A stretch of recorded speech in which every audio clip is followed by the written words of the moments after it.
So what are you out here doing today? I am petitioning to get the GMO labeling on our ballot this year so we can vote for it. How many Oregonians do you think understand what GMOs are? Maybe 20%. And how would you, if you had like 10 seconds or 15 seconds to describe GMOs, how would you describe GMOs? Well, it's spliced in with all different types of genetics, from animals to bacteria, viruses. We don't know what's in our food, so I believe we have the right to know.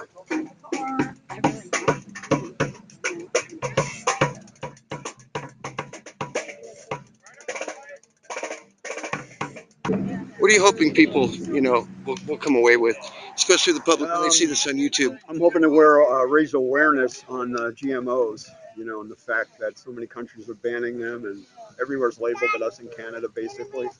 And that, a lot of people are just clueless to it. I was one of them.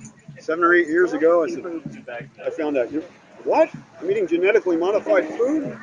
I was mad. And, so I'm trying to help people figure it out, and people do their own research on there and come to their own conclusions, because there is only one conclusion when you do the research.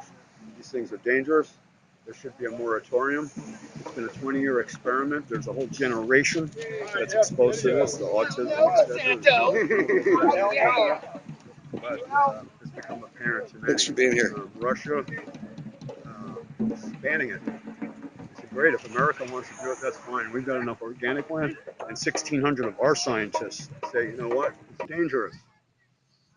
Americans they don't want are it in the whole country. Russia, right. And so.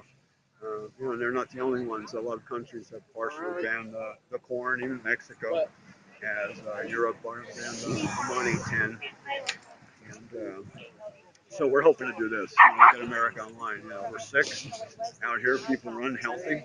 For a damn reason. The high fructose corn syrup. That's GMO. We've been through that. The allergies. Here's my thing. Don't take my word for it. Do your own research. If your kid's sick, if you're sick, get off GMOs for 30 to 45 days and see how you feel. I guarantee your life will change. You'll get healthier. I mean, the truth is that a lot of entities within Oregon have helped to perpetuate this problem. Oh, absolutely, absolutely. And I have my suspicions that even our educational system has been infiltrated by the agrochemical industry. I know for a fact that there's been people inside of the state legislature, legislators themselves, who've been, given massive amounts of money by the chemical corporation that it is now trying to co-opt our food supply.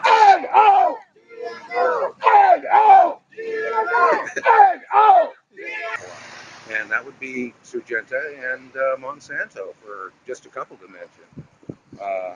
We're out here doing a march, trying to raise awareness. Every year our numbers are growing. People are liking what we're doing. What do you think the percentage is of Oregonians who have a comprehension of this? The education on genetically modified organisms in the food supply is practically nil.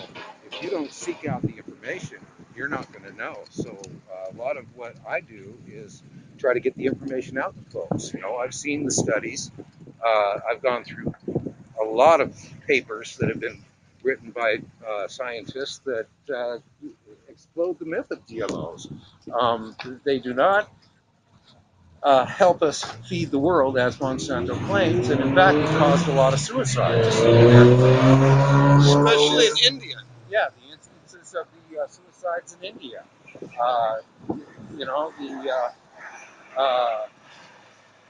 There's a guy in the United States who fed his livestock specifically GMO corn, and they turned out to be sterile and having kidney and endocrine problems by the first or second generation.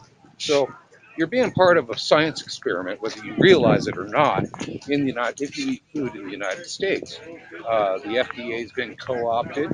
It's owned and ran by people who work for Monsanto. When you talk about labeling, all you're trying to do at that point, I mean, it isn't to say these products can't be allowed, but you want people to simply know, and even that has been the center of a big fight. Oh, absolutely. The corruption during the last two statewide initiatives, one in California and the other one in Washington, has revealed the fact that the Grocery Manufacturers Association, or lobbying group, and Monsanto and other associated agrochemical groups have committed illegal acts in the elections process.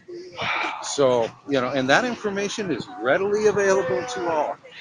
You can go to the Secretary of State's website up in Washington State, and I don't know if they have it there, but they should have a full report available to the general public. Charges were filed, and here we are, back again. And you have hope. You have hope, or you wouldn't be here. Oh, absolutely. We're not going to win every battle, but why not? Even if we just get that 1 out of 10, 1 out of 100, we're doing good. And besides, all the cool kids are doing it.